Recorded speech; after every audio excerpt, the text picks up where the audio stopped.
KPIs, unfortunately, are with the state governments. Many state governments in the last 30, 40 years have stopped investing in them. Why do you need to invest in them? Upgrade the tools. Bring in newer tools with which you'll train the young person. And not just in the same repeated skills.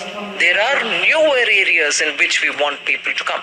Take the example of today, the expansion in renewable energy, particularly solar. Who are the young people who are laying the panels, who are setting the panels to a certain angle facing the sun? Who are those people? They're not high-end skilled workers. Where did they acquire? And today, to meet the ever-growing demand of solar energy, you have people who are servicing it, you have people who understand how the film has to be, maintained, cleaned, and how it has got to be placed and so on. So that sector has found itself having to adjust very quickly to changing requirements.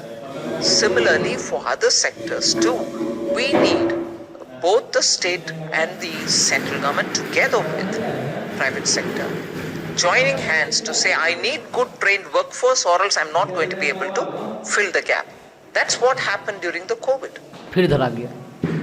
I've been in touch with most of the industry during COVID when it was all shut up to make sure that the workers go back to where they want to go back, that they are not facing any hardship and so on. Similarly, after the lockdown was lifted, I was in touch with them again to say, are they coming back?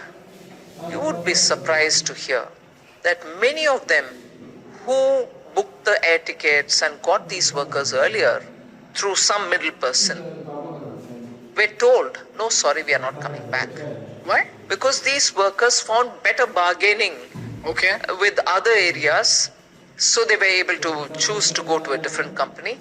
Or with the skills that they acquired, they thought they'll be able to do something of their own in their own neighborhoods, in the villages.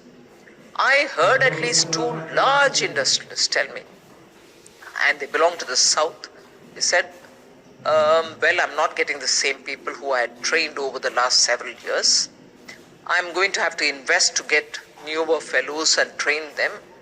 But, well, now I've realized that how much ever you do, it might be better off for you to get local fellows and train them.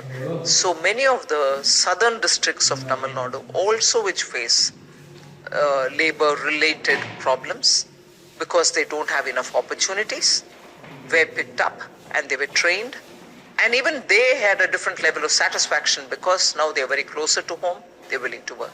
So such a reset in the labor market is happening post-COVID. So, ma'am, you're saying that the center and the state need to again coordinate on this and make sure that there's an industry-academic connect such that the demand and supply both are matched, right? And the one question that I had... Which had worked initially very well and probably continues to work in the domain of startups, where we brought in these startups to join hands with the hubs which were set up in IIT-like places, Indian Institute of Sciences-like places. People came there, sat with them, and they helped them to understand where the problem is and where the solutions have got to come. And it has become a big catalytic center, these hubs. Ma'am, the one question that I had, and this is purely out of curiosity, is that why don't we just put a restriction on the number of engineering colleges that are opening up? Because, ma'am, to be honest, in Pune, there are colleges that are being set up merely for the sake of making money. And the professors are incompetent. They are just great with marketing. And these students and parents who come from far away villages, they come to these colleges and then there is a sales team which convinces them and sells them dreams that, we'll be able to get you a 4.5 lakh package, we'll be able to get you a 6.5 lakh package, and eventually after 4 years, after taking education loan also, these people are not able to find jobs. And this points towards a larger problem also, because today if we say that, we have 1.3 million engineers coming out, to a foreign investor, this seems like a gold mine. Because if 1.3 million engineers are coming out every year, that is great. Plus our labor costs are low. But when that person comes over here and actually sees the quality of our engineers, and he sees that most of our engineers are not engineers at all, that number one dents the reputation of the country. And number two, all of these